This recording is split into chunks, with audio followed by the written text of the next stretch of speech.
നമ്മൾ already spinning ഗോസ്റ്റിനും അതുപോലെ spinning എയറോപ്ലെയിനും ചെയ്തിട്ടുണ്ട്. ഇനി ഇതുപോലെ നമുക്കൊരു സ്പിന്നിങ് ബോട്ട് ചെയ്താലോ? ഇത് ചെയ്യാൻ വേണ്ടി നമുക്കത് ആദ്യമേ മാച്ച് സ്റ്റിക്ക് ബോക്സിൽ അതിൻ്റെ ഈ ഒരു കേസിൽ ഈ ഒരു പാർട്ട് നമുക്ക് വേണം. അതിൽ കംപ്ലീറ്റ് ആയിട്ട് നമുക്കത് ഇതേപോലെ ബ്ലൂ കളർ അപ്ലൈ ചെയ്ത് കൊടുക്കാം. ഇനി നമുക്ക് നമ്മുടെ ബോട്ടിൻ്റെ ബേസ് ആണ് ചെയ്യാനുള്ളത്. ഞാനിവിടെ ക്ലേ ആണ് യൂസ് ചെയ്തത്. ക്ലേ യൂസ് ചെയ്തിട്ട് നമുക്കത് ഇതുപോലത്തെ ഒരു ഷേപ്പ് ഉണ്ടാക്കി കൊടുക്കാം. ഇഷ്ടമുള്ള കളർ ക്ലേ നമുക്ക് യൂസ് ചെയ്യാം.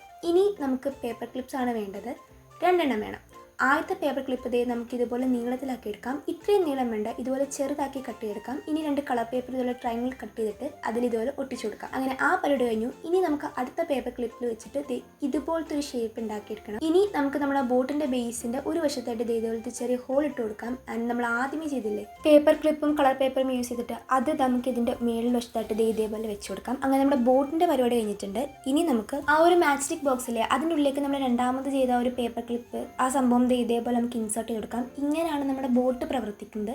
നമുക്കങ്ങനെ എല്ലാ സംഭവങ്ങളും സെറ്റ് ആയിട്ടുണ്ട്. ഇതെല്ലാം കൂടെ നമുക്ക് ഇതേപോലെ ഒരു മാച്ചിങ് ബോക്സിന്റെ ഉള്ളിൽ അറേഞ്ച് ചെയ്ത് വെച്ചെടുക്കാം. ഇനി നമുക്ക് ബ്ലൂ പേപ്പർ വേണം. അത് വെച്ചിട്ട് നമുക്ക് തിരയില്ലേ അതുപോലെ ഒന്ന് ജസ്റ്റ് എഫക്റ്റ് ചെയ്യാൻ വേണ്ടി ചെയ്ത് കൊടുക്കാം. അപ്പം നമ്മുടെ ബോട്ടിന്റെ പരിപാടി കഴിഞ്ഞിട്ടുണ്ട്. ആ ഒരു ബോട്ട് മൂവ് ആക്കാൻ നേരത്താണ് എനിക്ക് പറ്റിയ അബദ്ധം ശ്രദ്ധിച്ചത്. എന്താണെന്ന് വെച്ചാൽ ആ ക്ലേയുടെ ഉൾഭാഗം ഉണങ്ങിയിട്ടുണ്ടായിരുന്നില്ല.